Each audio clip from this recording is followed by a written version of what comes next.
Hello and welcome back to another episode of the Five Lights F1 podcast. It's been a little while. Again, we're solo today. We don't have Brian today, but we are very, extremely hyped and excited, and whatever else you want to, whatever other words that you want to use, because it is the Brazilian Grand Prix weekend. This is my favorite race of the entire year, as many of you would probably agree. So.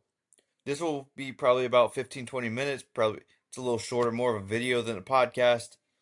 Because it's hard to talk with just me, like I mentioned in every episode. But we're learning as we go, because we're still new to this. But anyway, I'll do a little bit, we'll talk a little bit of predictions. I'll give some bets that I like. We'll do or I already said predictions. Do a little bit of describing the track, the conditions, just all that. So, let's hop straight. So we'll hop straight into it. It stopped recording, and I don't know why. But let's go. The Interlagos track. So it's a shorter track. I think it's like 71, 72 laps or something this year.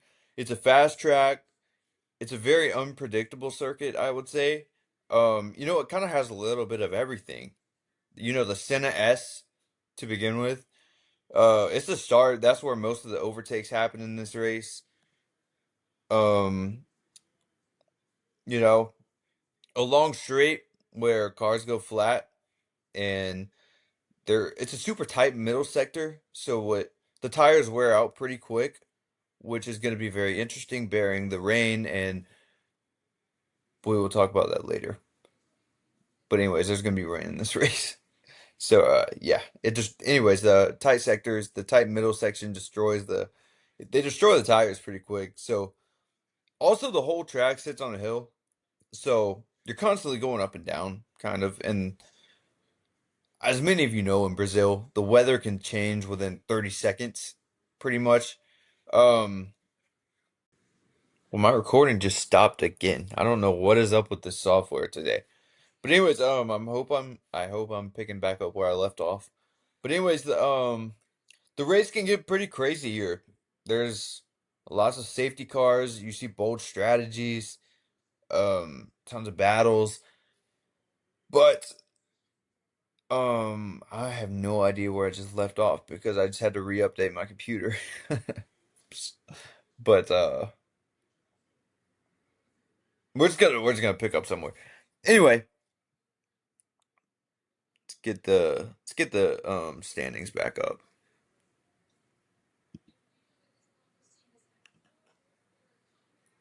Pulling this stuff back up.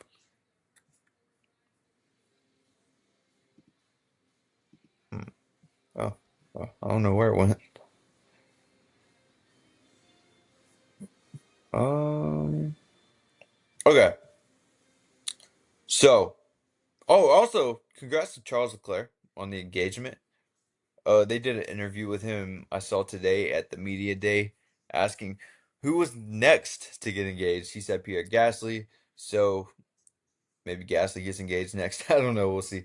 I'm not really into the relationship stuff, but I know it is very popular in F1, and a lot of you guys enjoy it. So I'll mention it a little bit.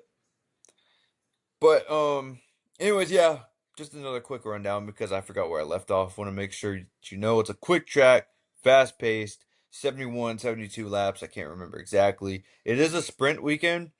Um, so we'll get into some drivers that are typically pretty good at this track. One being Pierre Gasly. He's typically very good here. He finished on podium last year. Um, Alpine as a whole has been pretty good here. So yeah, they're one of the worst cars on the grid. Probably, I'd arguably say the worst car on the grid as of late. But if there is a bounce back spot, I do think it's here. Although there could be struggles due to conditions. Um, we've seen it here before where half the track is perfectly dry, half the track is soaking wet, and it makes it even more weird because, like I said, since the track sits on a hill, you're going up and down. the rain is going to pour to the downside and it's going to create these puddles, which makes everything even harder for the drivers and the car to keep traction or gain traction. So that's going to be a challenge. So we'll see if Alpine can do that, especially Franco Colapinto, because he is less experienced than most guys on the grid this year. As you know, he only had a little under half a year in F1 last year, maybe about a half a year in F1 last year, and then a little over a half a year this year as like so far. But yeah, another one who is pretty good here is Fernando Alonso. We'll see how the Aston Martin holds up. I don't really know if I trust it. His teammate, on the other hand, is one which we will get to in a minute when we get to the struggling drivers. Charles Leclerc has been pretty solid here because the Ferraris have typically been pretty good at Brazil. George Russell is another one. He's been pretty good here. Lewis has had his up and down. Speaking of the Ferraris, you know, he's won a championship here. He's lost a championship here. He hasn't looked up to par this year. So part of it could be the car. We don't know. Most of it is probably the car. I'm not saying Lewis is a bad driver. I think Lewis is still an elite driver because you won't just lose that overnight. Yeah, as you get older, your reflexes and um pretty much all that stuff. Yeah, yeah, they tend to regress. Or yeah, they tend to regress. But I still think Lewis is elite, and I think he'll be fine once the car gets upgraded even more, which might be next year, might be 2027 if he's still there. We don't really know. But struggling drivers here, you know, Lance Stroll has struggled, which is going to be very tough to watch him in the rain because you already know. I mean, no surprise there. Oscar Piastri's actually struggled here, which can be very crucial if he continues to struggle here, it could be very crucial because he's only 1 point behind in the championship race, which we'll get to. Alex Albon also struggles here a little bit. Um, you know, Mercedes does well as a team. George Russell, but Kimi Antonelli we're pretty unsure of. He's young. This is his first Brazilian Grand Prix in F1. Um, I know he's very excited for this one because you know a lot of people give him the Art and Senna comps from a lot of fans. There was also a picture of Kimmy sitting by, I believe it was where Senna is buried, reading the a Senna book. So that was pretty cool. Yeah, a lot of people give him comparisons. There were some comparisons with him and Senna when Kimmy was in F2. There's comparisons as to how they look, obviously. I don't want to hear too much about the comparisons on the downside because Kimmy's so young. We don't know what he's capable of. So if you're hating on the comparison, I'm not really for it. If you want to compare them, I'm for it.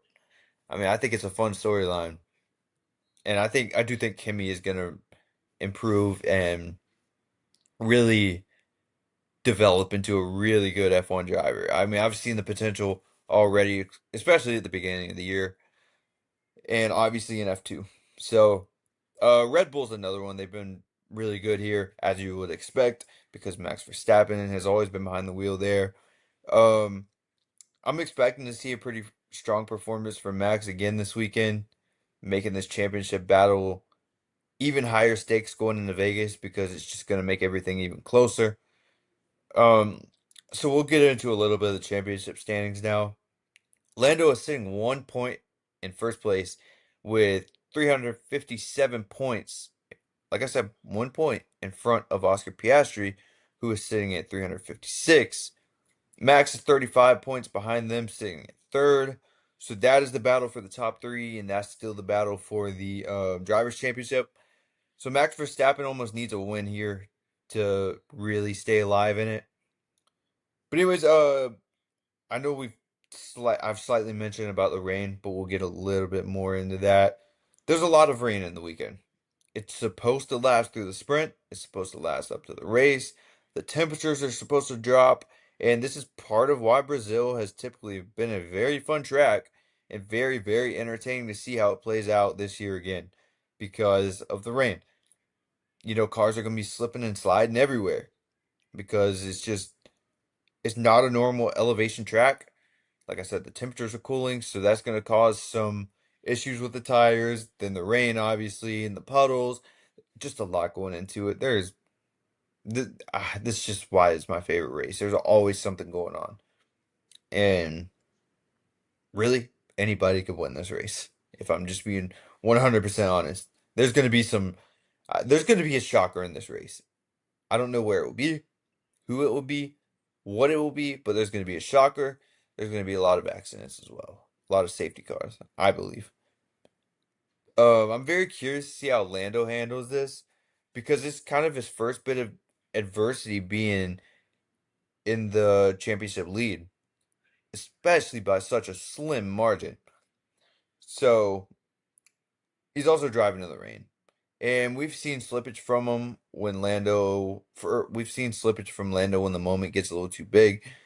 So this is a big chance for him to prove a lot of doubters wrong because there are a lot of Lando Norris doubters. I'm not one of them. I believe in Lando, and I think everybody kind of needs the experience before they really excel in these situations. So I think Lando will get one, and it might even be this year. So we'll get into some hot takes and predictions. If I had to make a wild prediction, I'd say Ferrari gets on the podium P2, P3. I don't think they'll get P1. Although I wouldn't be shocked because we've seen some momentum lately. Especially if, you see some DNFs at the top with Max, with the McLarens. You just never know. Even the Mercedes. But yeah, I expect Ferrari to have a strong weekend. I think they'll get the car on the podium in honestly the sprint and the Grand Prix. It'll likely be Charles. For like I said, they've had some juice down the stretch here. They're looking not as bad as the beginning of the season, which was absolutely atrocious. A wild prediction here is a Lando DNF. I know on the last episode we had Brian predict a McLaren DNF, double DNF, I believe. I can't remember exactly what he predicted, but it happened in the sprint, but not the Grand Prix. I'm saying Lando Norris DNF probably on the very first turn, I will believe. Probably at the Senna S, where a lot of the overtakes happen, a lot of the accidents happen. But yeah, you just never know when the track is this slick and the temps drop and you have tire issues and stuff. Another one's Kimi Antonelli podium. The storylines would just be fun here. Like I said, with the comparisons and everything, I just think it would be pretty fun. My official predictions, though, I do think Lando does prevail. I think he gets the win and pushes even further into the Drivers' Championship standings to make it harder on everyone else, especially Max. That would almost eliminate Max. Almost, I think. I believe I could be doing that math wrong. I think Max does get P2. I think Oscar continues to struggle here and finishes around the P4, P5 range. Maybe a DNF if something in the middle pack happens. Because with the way that this track is and how short it is, the cars do stay bunched up a little bit more than the other tracks that you watch. So if you're looking to get into F1, this is probably the one that you want to watch. But before we go, I'll look at some bets and just kind of talk about the sportsbook odds on this race, just to kind of get an idea of where Vegas is thinking on here. um, okay, so Lando and Max are both plus 155 at the very top. So 50-50 between those two, Vegas is saying. So pretty much what I predicted is a P1 and P2 from those two. Not really sure what order it'll be in. I could also see it being Max. I could very well see it being Max. That was my original prediction, and then I changed it to Lando. I just think Lando has a lot to prove, and eventually he's gonna prove people wrong. And right? I mean, he's got to eventually. But Oscar Piastri at plus 400, I think that's pretty good value, honestly. George Russell at plus 1300, I also think that's pretty good value. Now, if we're looking at getting a Ferrari on the podium, like I predicted, my hot take, you can get Charles Leclerc plus 135. I honestly thought that would be, I thought there would be a lot more value to that, but there's really not. So I guess it's not much of a hot take, although I did think it was. As far as qualifying, I think it's going to be Lando or Max. Like I said, I think Lando finds a way to get it done, unless it is raining during qualifying. Then I would go with Max because he, even when there is no grip on the track, this guy finds a way to find grip with the car. It makes no sense. He's incredible. He's an absolutely incredible driver. But as far as the drivers' championship goes, Lando Norris is a minus 140 favorite, so Vegas does think that he will handle this one pretty good. Constructors battle between Mercedes and Red Bull is they have Mercedes at minus 150 because obviously Yuki Tsunoda and really anyone else who has been in the second Red Bull seat, Liam Lawson, just hasn't, they haven't done much. So that does put Red Bull behind in points. They really haven't had many points finishes in that second Red Bull car. It's been pretty bad. But yeah, that's just a super quick video on the Brazilian Grand Prix. I'll do another post race, which is always better because there's really, honestly, in F1, there's really not much to break down pre-race. So I just come on here for fun and do it. But check back for post race because that's the fun one, and hopefully we'll have Brian back on for that one. Um, we have Vegas coming up pretty soon, which me and Brian will cover. I think I'll be there unless travel plans get messed up because there's a lot going on right now. But yeah, just check back for the post race because that's the fun ones. That's the fun episodes where we just kind of talk about what happened and everything. So yeah, the sprint race today. So make sure to tune into that and leave a like, subscribe, whatever you want to do. I promise we're gonna be on Apple. We're gonna be on Apple Podcasts and Spotify pretty soon. Still trying to get that approved. But yeah, that'll do it for this episode.